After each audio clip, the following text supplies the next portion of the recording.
What's going on? Jake here with Uncommon EDC. Today we're going to be taking a quick look at the Streamlight Pocket Mate. Small but capable flashlight that's lived on my keychain for the last few months now. You can pick these up over on Amazon for $23 to $25 depending on which color you go with. This silver is kind of your baseline color. It's usually the cheapest, but the other color options are usually only a couple dollars more, so not really a huge difference in terms of pricing there. I'll make sure to link this down in the description if you're interested in picking one up.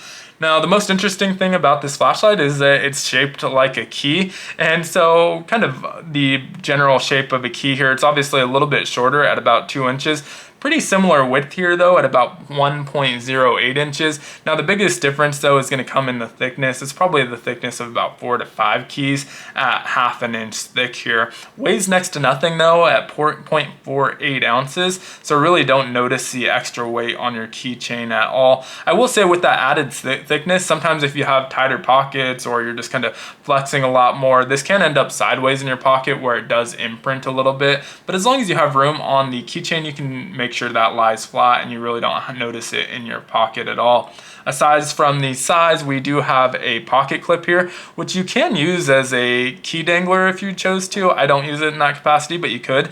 But it makes a really great hat light. If you remove this from your keychain, clip this to your hat, super small and lightweight, so you really don't notice it on your hat. So I really like that feature. Really great retention on it there as well. It doesn't get caught on a lot of stuff. Aside from our pocket clip, we have this carabiner style gate here, which allows you to quickly add or remove it from your keychain, which is nice. Again, if you want to clip that to your hat, you can quickly pop it off without having to spin it all the way around your key ring. So really like that feature. We have a dust cover on the side, which is covering our micro USB charging port. Lithium polymer battery on here, non-replaceable unfortunately, so at some point when that eventually goes dead, this is basically going to need a replacement. I know it comes with a limited lifetime warranty, but I would imagine years of use on that battery probably isn't covered in the limited lifetime warranty, so probably would end up just replacing it there. Now that is just a dust cover. This is IPX4 weather resistant, which means it's going to be fine in your pocket in a rainstorm, but not submersible. It's also 1 meter drop resistant tested, and I've actually been able to test that one, not intentionally, but I probably dropped this from 3 to 4 feet with my entire keychain on a few occasions. A couple small dings and marks on it, but no worse for wear function wise, works just like it did day one. Now, before we get into the user interface on this one, is the button. Nice and recessed there, so not easy to accidentally press, and that's good because I don't think this one has a lockout mode, at least not one that I've been able to find. And I really haven't had issues with this accidentally turning on in my pocket. There was one occasion where I charged this and maybe a day or two later I went to use it, it was completely depleted. So I'm pretty sure it did go on in low mode in my pocket and drain the battery.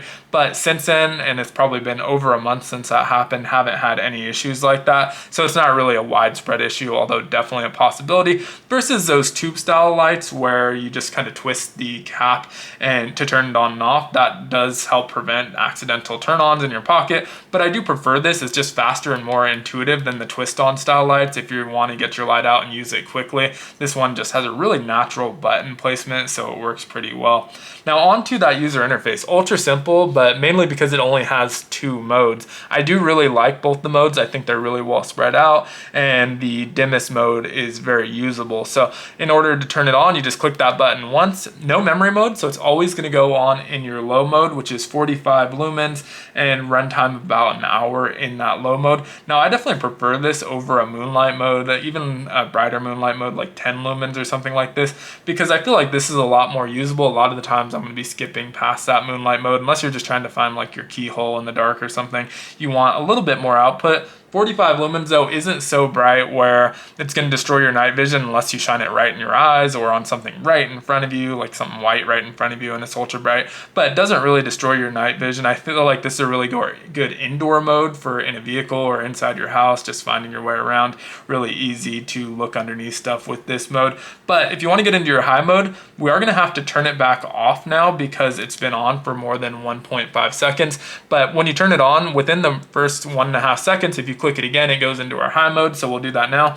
45 lumens into our high mode, which is 325 lumens here. This has a throw distance of 76 meters and it will run for about 20 minutes, which both are pretty impressive numbers. I think for a flashlight this size, you're getting a really decent output and a reasonable runtime. I think 20 minutes obviously isn't the longest, but if you need something to navigate for over 20 minutes with that brightness, I would carry a full size light. And typically I do with this light. I carry another light. This is just the one on my keychain for quick access.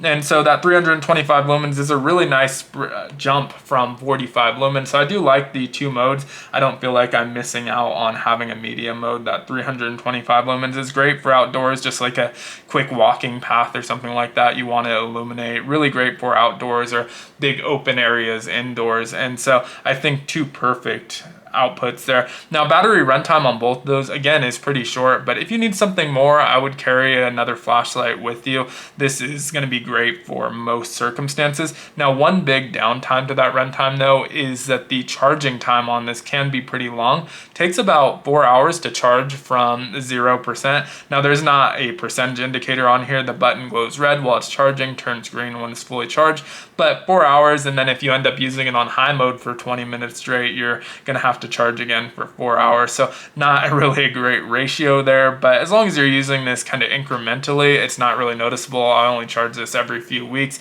and the only time it's actually been dead is that one time I mentioned where I think I had left it running in my pocket. So haven't really had issues where I end up fully depleting that, even charging it every few weeks. With that high mode, you do get a little bit of heat coming off of it. The body doesn't get too hot at all though, and so not going to burn up your pockets or something if you accidentally do leave this on in your pocket. But overall, really great light. I'm kind of sad to retire this one for a while, but want to test out a different keychain light for a little bit. I think this is a really good value. $22 isn't super cheap for a light of this size and output, but it's also not too bad. I'd say kind of middle of the road, and I do like the size, shape, and outputs of this one, so I would buy it again if I lost or broke it. Would love to hear your thoughts on it though down in the comments below. If you enjoyed this video, consider liking, commenting, subscribing, joining the channel as a member. All help the channel out a ton, and as always, I hope you have a great one. Take care.